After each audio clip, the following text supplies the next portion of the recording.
Fala, rapaziada, vamos começar aí mais um giro de notícias aí reagindo o canal do Nicola.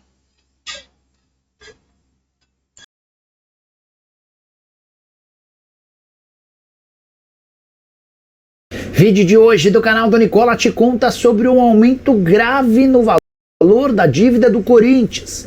Preciso te atualizar também sobre Lucas Moura versus Corinthians, enorme freguesia desde a volta dele ao tricolor.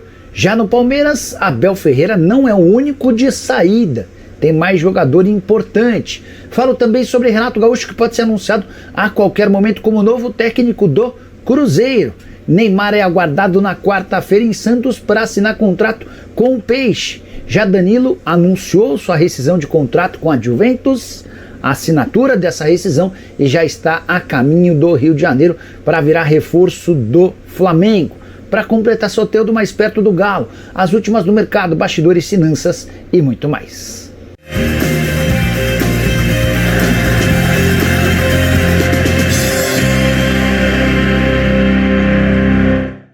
Fala aí pessoal, sou Jorge Nicola, bem-vindos a mais um vídeo do canal, sempre bom ter vocês por aqui, sem perder tempo, só pedir para deixar like, se inscrever no canal e ativar as notificações. Bora começar o vídeo com aquele tradicional giro de notícias. A primeira informação sobre as doações para o financiamento do estádio do Corinthians. Primeiro mês de doações com 33 milhões e 800 mil reais arrecadados. Já no segundo mês, apenas 2 milhões de reais. Organizadores da campanha da vaquinha virtual extremamente preocupados que o Corinthians não baterá os 700 milhões sonhados. Isso já era óbvio há bastante tempo.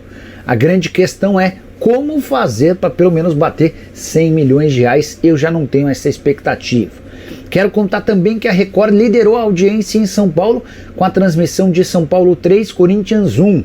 Média de 14,9 pontos de audiência para a emissora paulista contra 14,3 pontos da Globo e 6,3 pontos do SBT, números em São Paulo.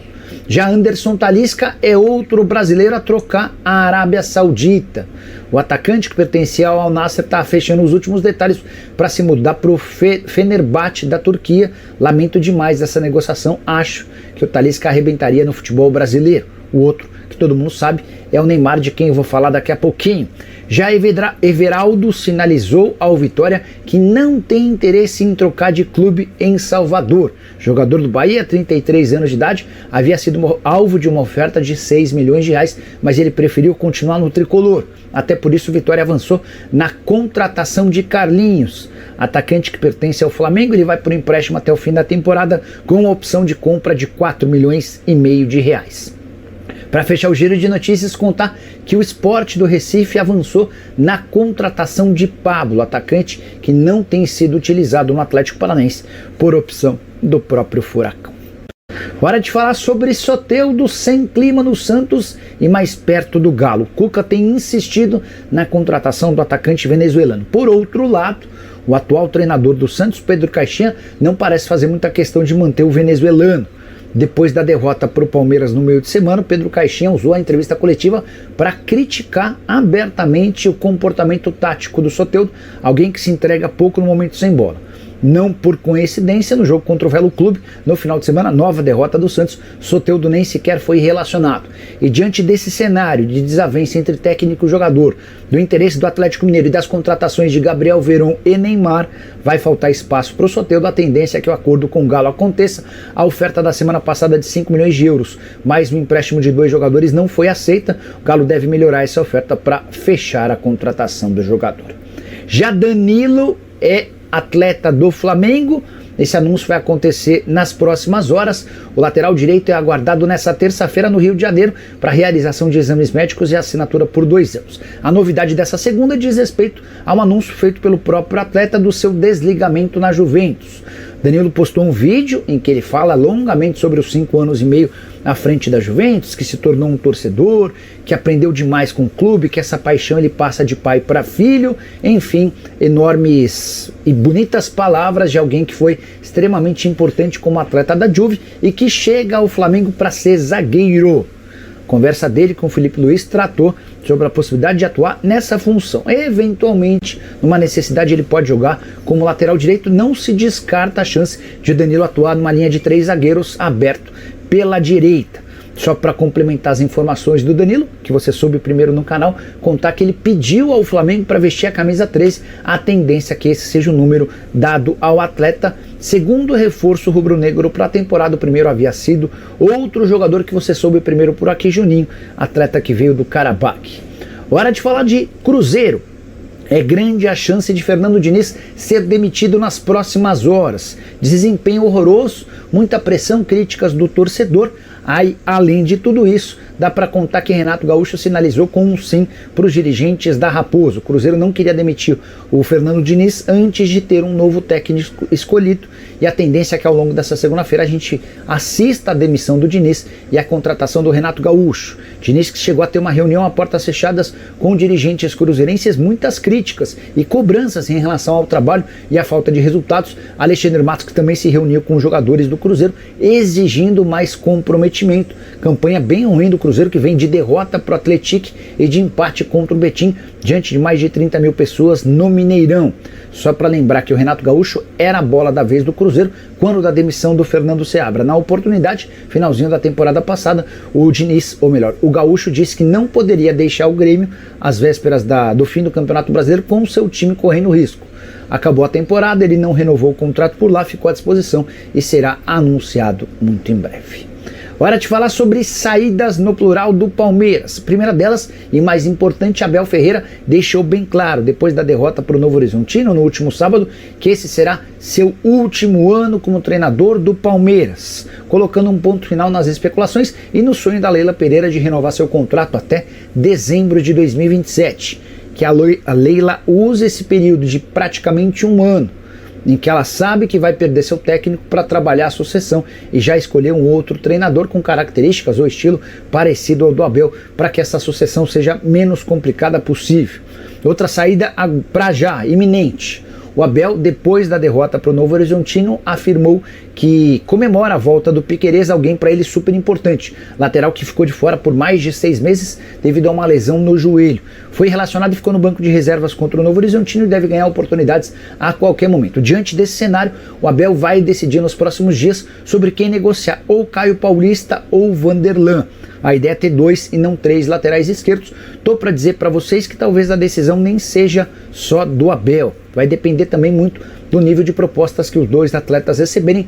O Vanderlan, muito mais jovem, com 22 anos, talvez seja capaz de atrair propostas financeiramente melhores ao Palmeiras. Só para lembrar que nessa temporada o Verdão utilizou o Vanderlan em 2 partidas como titular e o Caio Paulista em outras 2. Com o Vanderlan, 2 vitórias nos clássicos contra Santos e Portuguesa, com o Caio Paulista 1 empate e 1 derrota. Hora de falar sobre Lucas Moura, que fez o Corinthians de freguês mais uma vez. Desde que retornou ao Brasil, Lucas Moura não perdeu para o Timão. Foram 6 jogos com 5 vitórias e 1 empate. O jogo em que ele mais brilhou foi o desse domingo, vitória por 3-1 no Morumbi, diante de 55 mil pessoas. O Lucas Moura abriu o placar de cabeça, 1,72 m, subiu lá em cima mais que todo mundo para fazer 1-0.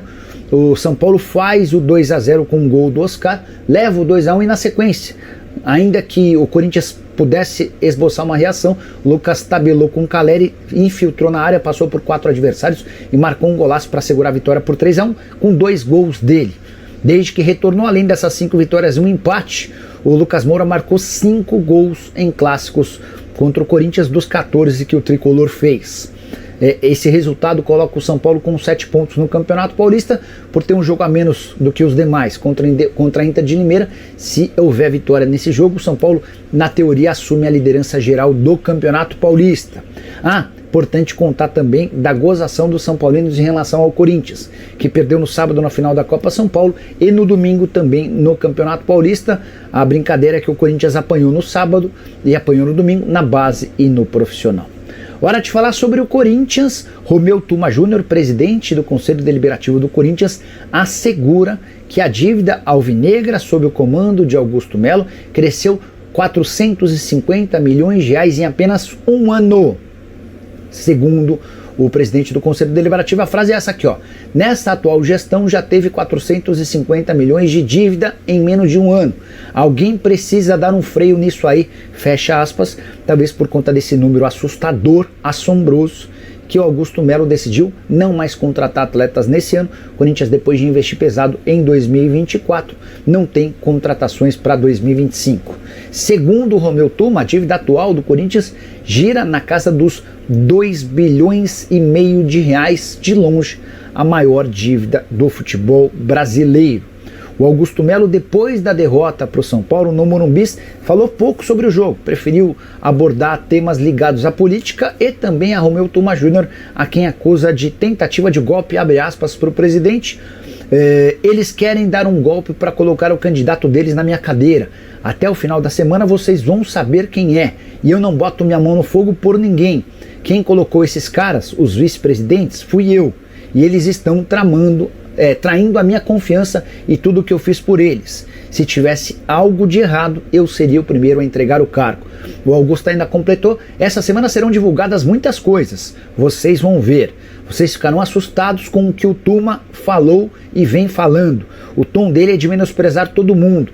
A gente é ralé ali, porque eles nunca ganharam nada e eles são maioria. Aí ele completa: vê o ano passado dele e desses caras, vê o passado dele e desses caras. Não aguentamos mais isso, está todo mundo pedindo para ele sair do conselho. Ele contaminou os processos e advogou em causa própria, criou tumulto.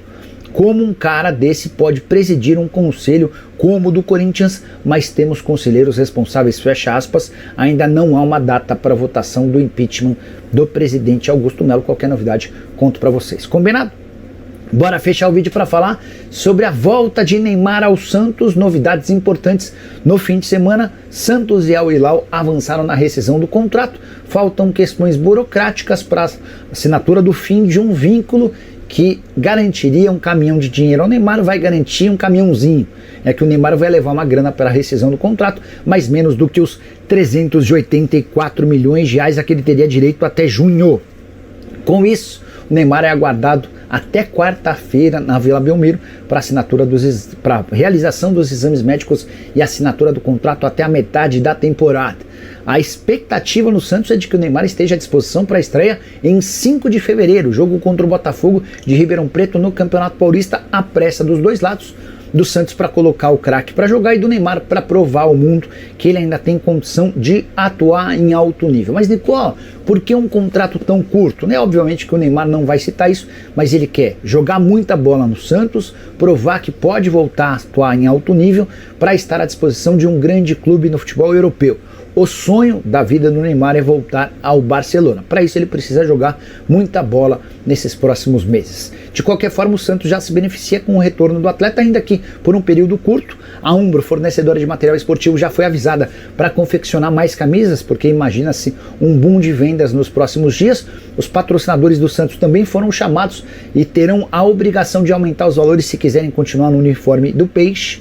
Enquanto isso, dirigentes santistas estimam que terão muito mais facilidade em trazer jogadores a partir da presença do craque. Agora é aguardar as cenas dos últimos capítulos da rescisão na Arábia Saudita para seu anúncio triunfal pelo Peixe. Você acha que o Santos muda de patamar? Para mim, muito.